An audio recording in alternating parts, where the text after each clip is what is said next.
Welcome back to UVA Data Points. I'm your host, Monica Manny. If you haven't already, I'd recommend listening to the trailer episode of Data Points for a detailed description of the 4+1 model of data science. In this first episode, we'll explore the area of value from the model. To recap, here's how Ralph Alvarado defines this area. By value, I mean, why are you acquiring data in the first place? Right? What's the business proposition? What's the scientific motivation? What is it in the world that you're interested in studying or affecting that you're acquiring data for and doing analysis for? So we call that the area of value because that's where the purpose of working with data comes from. And also it's where data has an influence on the world where it can either do good or harm.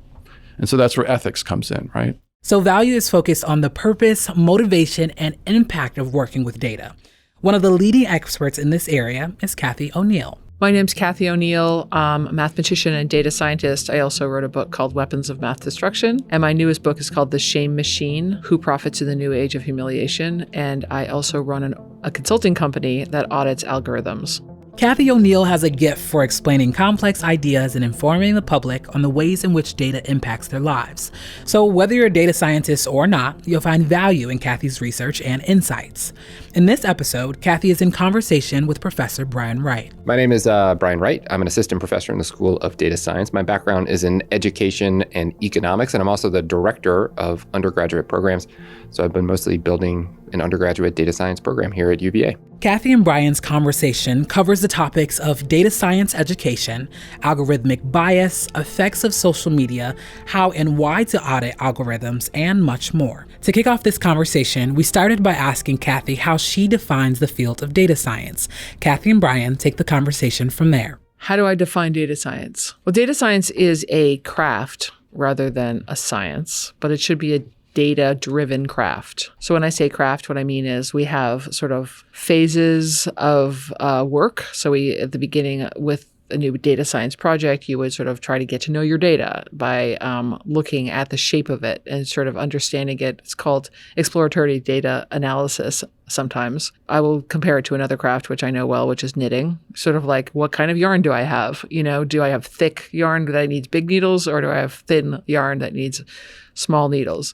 Is it silk or is it cotton? You need to know your material. And then you want to, if you're a data scientist, you want to figure out what your definition of success is. If you're building an algorithm, what kind of predictions are you trying to make, and what is your definition of success? And when we optimize to success, are we going to build in mistakes, or if not mistakes, sort of like unforeseen consequences, unexpected repercussions or feedback loops that are negative. So you sort of have to always measure and be aware of what could happen, what could go wrong, for whom will this fail, which is my favorite question whenever you're building and designing a data project.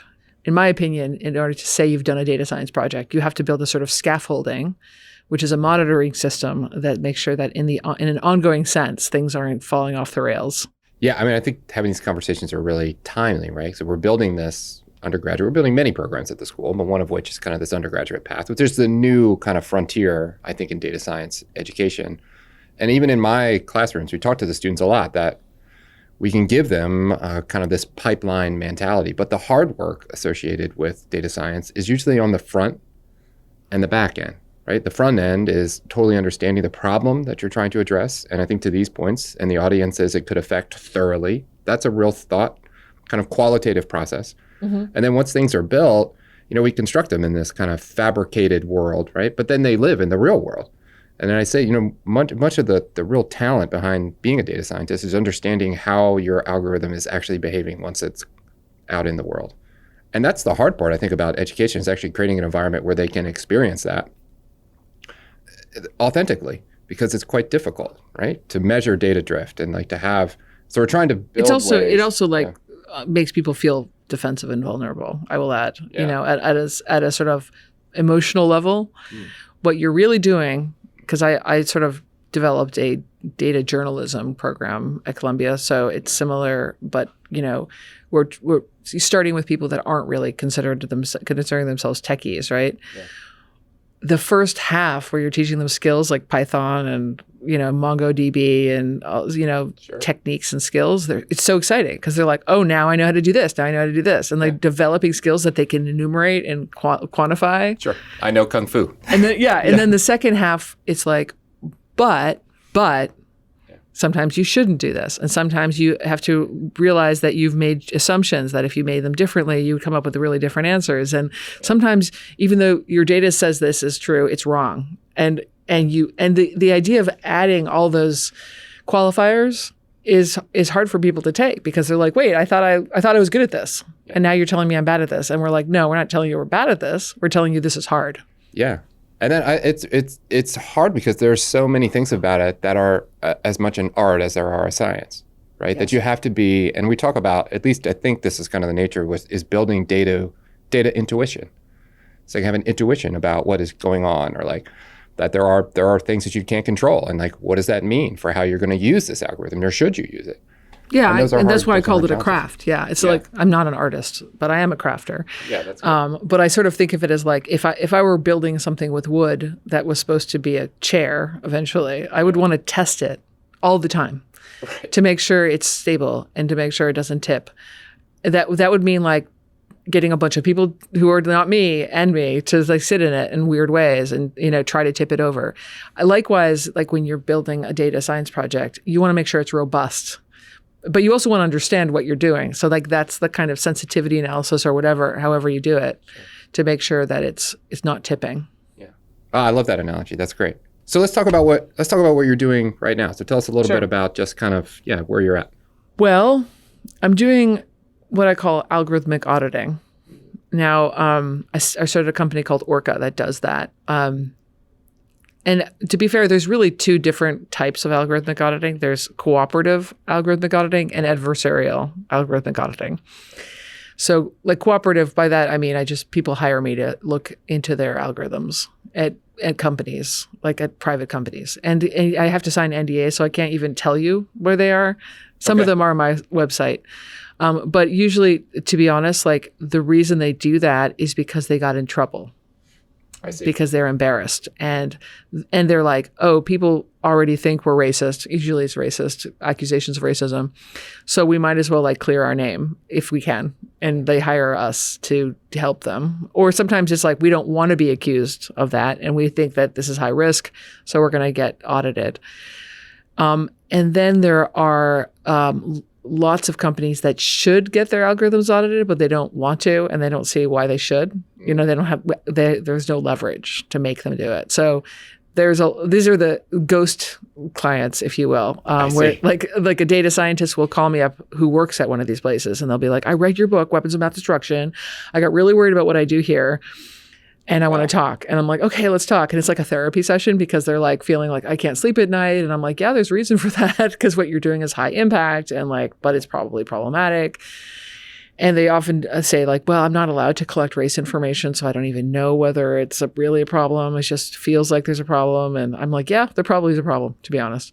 And then the second call, because the first call is always awesome. Like we're feeling really good about this. And we have a way of inferring race. We could talk about that. That's a big part of my job. Okay.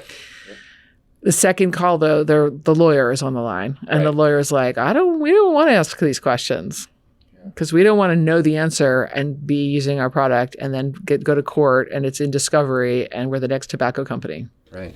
So how do you deal with that? Where do you go from there? I don't deal with that. You just don't? Well, what I do is, so let me tell you about the other half of my work, which is adversarial audits. Yeah, I see. I work with the attorney generals. I work now with the Colorado Insurance Commissioner. I work with, federal agencies that are interested in these things. I'm not allowed to talk about even yet.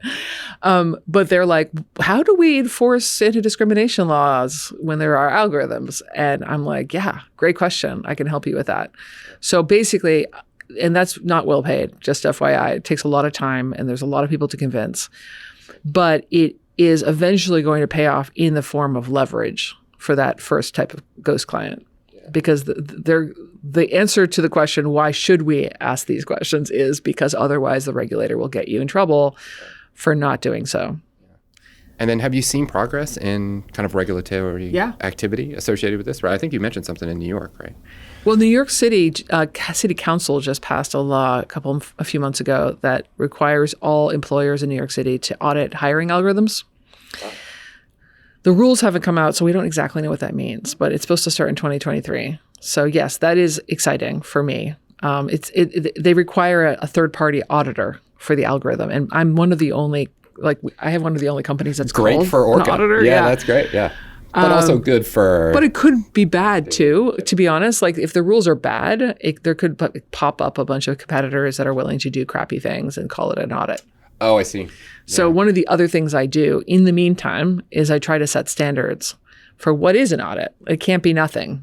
Right. So it just can't be superficial, right? There has to be some type of activity. But still, even if we're just getting started, this seems like progress, right? And then maybe if your continued activity, they could, kind of next generation this thing. 100% in the following sense. Like when I started researching my book, Weapons of Math Destruction, which came out in 2016, but I started researching it in 2012, nobody I knew cared.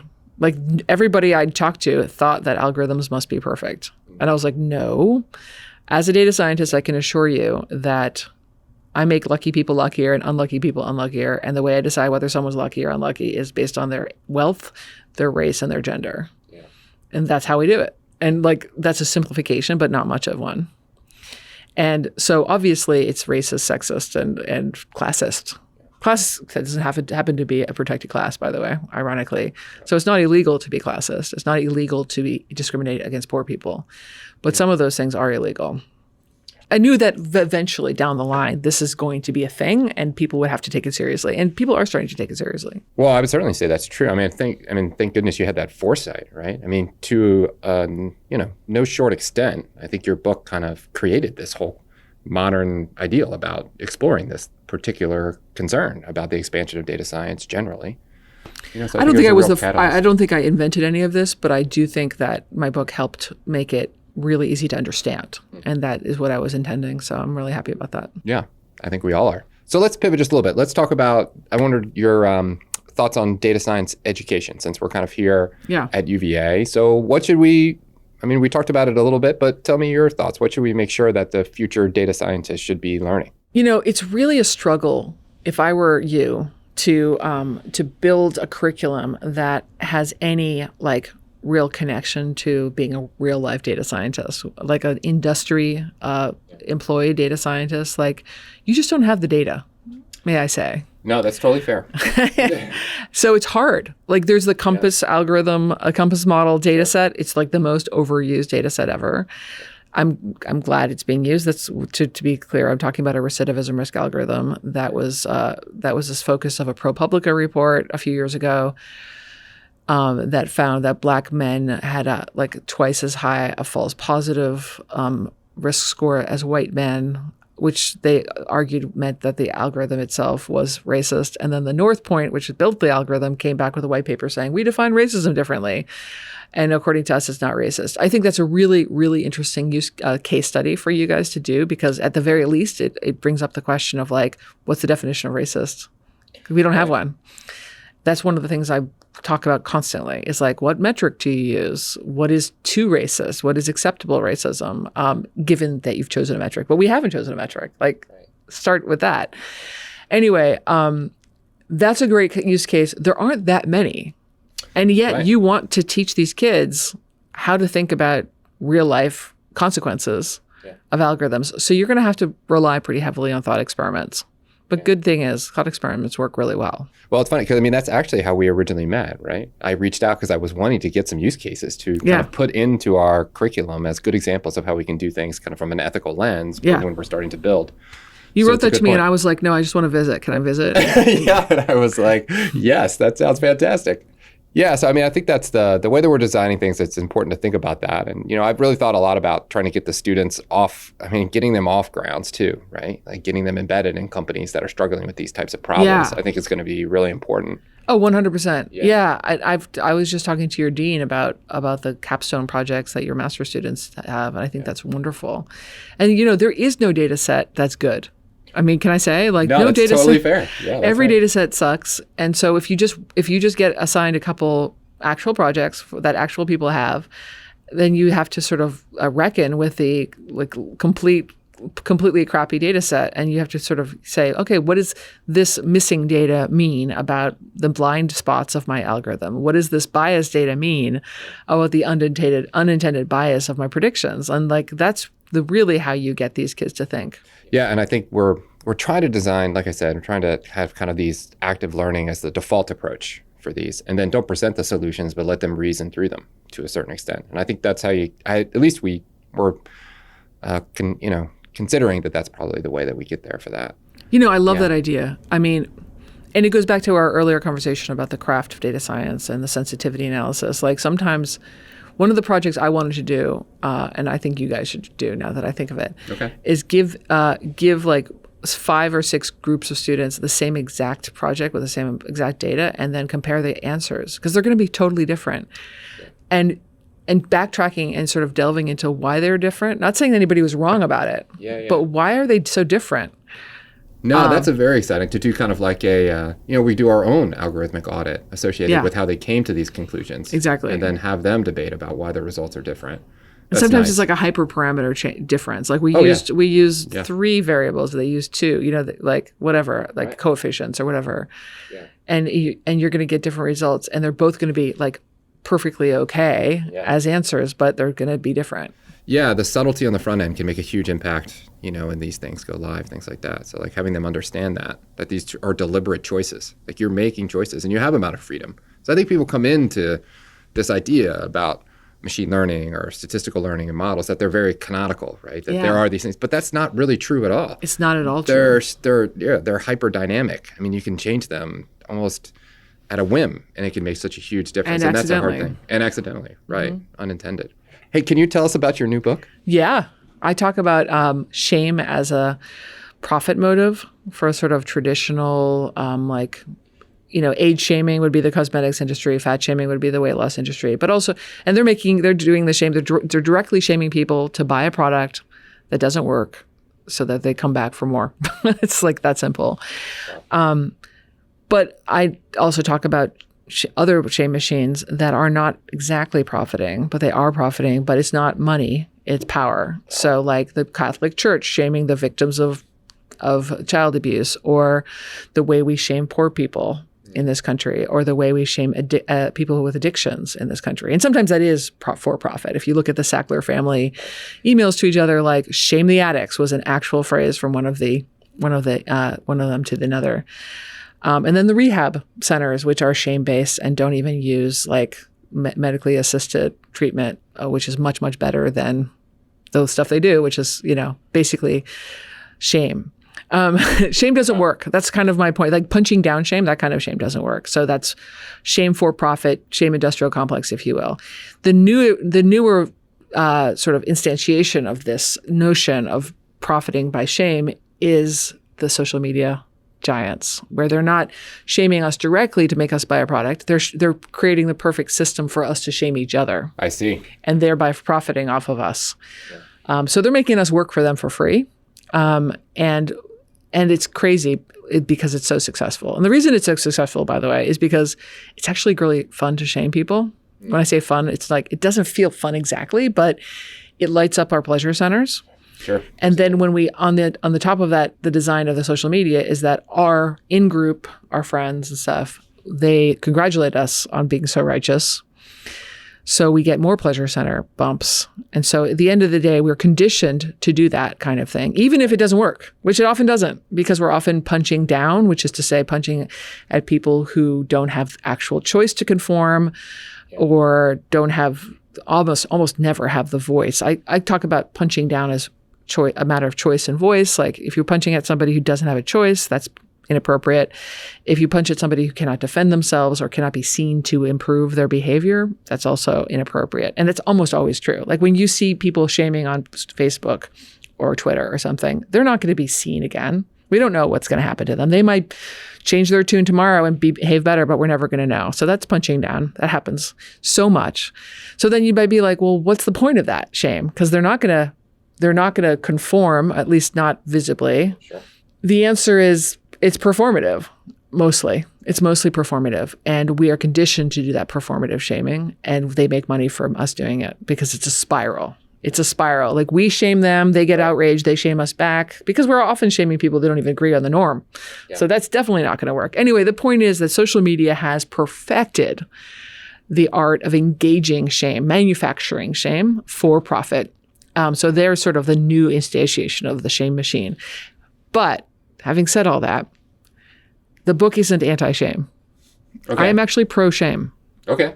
But I'm not pro-inappropriate punching down shame. I'm pro-punching up shame, which is the opposite. Okay. So you're punching up at somebody with a choice and with a voice. Typically, that means you're holding power to account. Every single civil rights movement was shame-based. Holding power to account is shame on you. You say you believe this. You're not acting that way. Sure. Behave better. We're watching you. Gotcha. So just the very fact that they're being watched means they have the power to defend themselves and the sort of staying power to be seen behaving better. And the point is that you're saying you had a stated ideal that you're not living up to. So hypocrite. That is punching up, and we need it. The problem is that we aim too low. We are, and Facebook makes us aim too low. That's right. No, this makes sense. It's interesting. This is like the duality we talk about. Like social media is not going anywhere, right? We're not going to suddenly eviscerate these gigantic. I really wish we could. Though. I wish we could too. I have young girls that I'm terrified for. But there is this idea that maybe if we can think about it in the broadest sense possible, that this is the most effective platform for positive shaming that if you think about all the energy we put to shaming, to punching down and punching people we don't know, we'll never see again. And we just imagine taking 5% of that and flipping it, using solidarity to punch up instead. It would be so powerful, especially if we punched up at Facebook. Right. At the social media giants themselves for profiting. Yeah. I just want to tell you one story and then we'll be done. Okay. The story is I was invited to Kiev last September. It was the only trip I took before this one, essentially. And I didn't even know why I was there, but like some oligarch brought me there who was pro-Western, pro-democracy. And I met Zelensky, for example. He was there. And I was talking about algorithms and how they optimize us to fight with each other. And, I was like, I don't know why I'm here, but I'm here. And then this woman in the Q&A afterwards was like, I am a member of parliament. I used to be a technologist. And when I was a technologist, I thought technology was going to save democracy. And now I realize that technology is destroying democracy. Yeah. And what can we do in the Ukraine parliament about Russian propaganda that is undermining people's trust in democracy in the Ukraine? And I'm like, dude, nothing. You can do fucking nothing. I'm sorry, I was not supposed to swear. No, it's fine. You can do nothing. And it's outrageous that you can do nothing. And it's outrageous that our politicians aren't putting a stop to this. And, when Russia actually invaded Ukraine and Facebook made a big deal about how they're going to stop Russian state propaganda, like they're going to stop profiting from Russian state propaganda as if that's like some great thing. It's like, dude, you guys made how much money setting this all up? They played a major role in the sort of table setting of that invasion, and I will not forgive them for that. Well, and none of us should. I mean, one of many, right? I mean, so they've been doing this type of thing across the. I mean, never mind the Rohingya in Myanmar. There was a genocide against them because of the Facebook situation. So, yeah I think we should shut them down, to be honest. Yeah. I mean, maybe it's the federal regulation. Maybe it's, we don't have the laws yet. That's what Congress is for. Yeah. So. And to be honest, like I spoke to the Senate committee about this. It is bipartisan. Like there is a bipartisan push to like do something, although I'm not really sure what. Yeah. It's not clear. Well, it's important for us to, have voices like yours pushing for this. Thank you. Because I don't think there's that many people that really think about it in the terms that they should. They have, kind of. It's really not that complicated. It's profiting from propaganda. I don't know why that's so hard to grok, but yeah. Well, I think it's hard for politicians to grok because that's how they make their money. They actually make money from appeals on Facebook. Yeah, and I think when we talk about functioning like in a a 21st kind of modern democracy, there's a real importance for civic education. But I think the frontier, and that's a threshold we still have not totally crossed. Like the frontier would be data literacy, it's going to be something that people are going to have to know universally, right? And so we're thinking about ways to expand, even into K through 12. We're working here in the state of Virginia to try and promote the ideas about, how algorithms work in data science education earlier on, because I think it'll be more important as we get further down the road. I'm not going to disagree that everybody should have a basic knowledge of stuff, but I just want to caution that I don't think we should ever make it a requirement for the average person to understand how algorithms work. The average person should be protected from their human rights, should be protected, if you will, or their rights or constitutional rights should be protected without them having to sort of understand it and fight. So that's a pretty important thing. But I'm not saying I'm against literacy. I'm totally for literacy. And I do think it'll be helpful for people to know, even if it just means that they'll know enough to be like, I don't believe you. That's what I think. There's just having people be aware of how these systems work, like that type of, maybe it's more of like an overview of, that how technology is impacting their lives as an option, as an important part of general education. Yeah. When data science sort of got popular in 2012 or whenever it was, people were like, it's going to make things more fair because it's an algorithm. That's not true. That was pure hype. Yeah. But theoretically, we could make things more fair. We could choose values that we aspire to and embed them in code. We could do that. That's the most exciting thing, I think, about the future, about data science.